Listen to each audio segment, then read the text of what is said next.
रामपुर की सियासत इस बार कुछ अलग कहानी लिख रही है।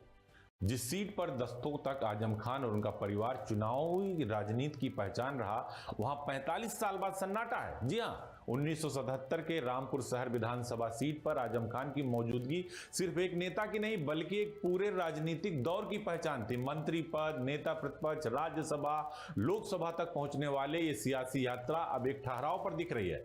2019 के आजम खान के सांसद बनने के बाद उपचुनाव में उनकी पत्नी डॉक्टर तंजीम फातिमा विधायक बनी, लेकिन इस बार परिवार के चुनावी मैदान से दूरी बना लेने के बाद रामपुर के उपचुनाव में यह फैसला अलग दिखा, बल्कि सियासत के बदलते मिजाज को भी इसमें दिखाई दिया और वो सफल भी रहा।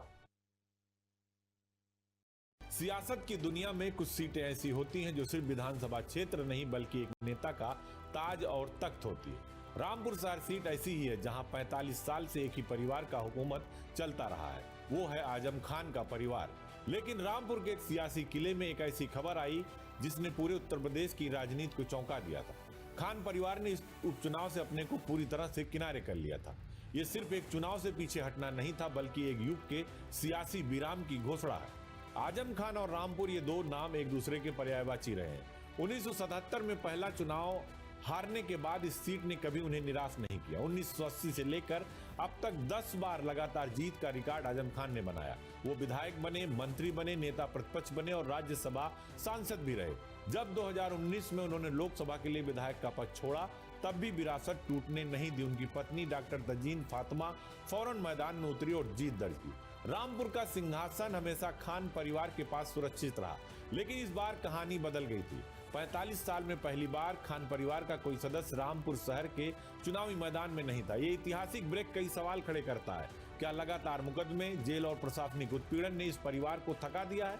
क्या वो सीधी चुनावी लड़ाई लड़ने से पीछे हटना चाहते हैं? क्या ये एहसास हुआ कि मौजूदा माहौल में जीत की गारंटी नहीं है और इसलिए विरासत को किसी संभावित हार के दाग से बचाने के लिए रणनीतिक रिट्रीट अपनाई गई? और 45 साल बाद उनके परिवार का रामपुर उपचुनाव किनारा करना एक ऐतिहासिक फैसला था। लेकिन आजम खान ने आसिम रजा पर दांव लगाकर यह स्पष्ट कर दिया था कि रामपुर की बागडोर अभी भी उन्हीं के हाथों में है और इस पूरे संघर्ष में अखिलेश यादव से उनका 45 साल का रिश्ता अटूट बना हुआ है। और सबसे बड़ी बात यह है कि आजम खान साहब एक तो खुद तरक्की पसंद इंसान हैं, चाहते हैं कि मुआशरा तरक्की करे, समाज तरक्की करे और शहर खूबसूरत बने, अच्छी इमारतें हों, अच्छी सड़कें हों, बिजली हो, पानी हो, दवा हो। ये इंतज़ाम उन्होंने बहुत खूबसूरती से किए और यहाँ तक हुआ कि नुस्खा 10 रुपए का हुआ करता था, आपने अपनी कोशिश उसे 1 रुपए का कराया। इसमें इतनी खूबसूरत हॉस्पिटल की बिल्डिंग कहीं नहीं होगी जितनी बड़ी बिल्डिंग सरकारी हॉस्पिटल की रामपुर में है।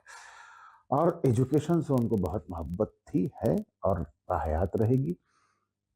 और उन्होंने अपने इब्तदाई ज़िंदगी से जब पहली बार एक विधायक सिटी का क़याम, अब अक्सर लोग शिकायत करते हैं कि साहब आज़म खान ने इतनी ताकतें रहीं और कोई कारखाना नहीं लगवाया। कारखाना यहाँ एक बंद पड़ा था, उसमें के बराबर एक कारखाना है, तालीम का कारखाना, जिसे मोहम्मद अली जौहरी यूनिवर्सिटी कहा जाता है। जब बच्चा वहाँ से पढ़ के निकलेगा, तालीम हासिल करके निकलेगा, जिस शोबे में, जिस इदारे में, जिस भी इंस्टीट्यूशन में उसको अपनी एजुकेशन हासिल करना है, जिस सब्जेक्ट में उसको आगे बढ़ना है, वो वहाँ से जब डिग्री हासिल करके निकलेगा तो जाहिर है कि समाज में कहीं ना कहीं वो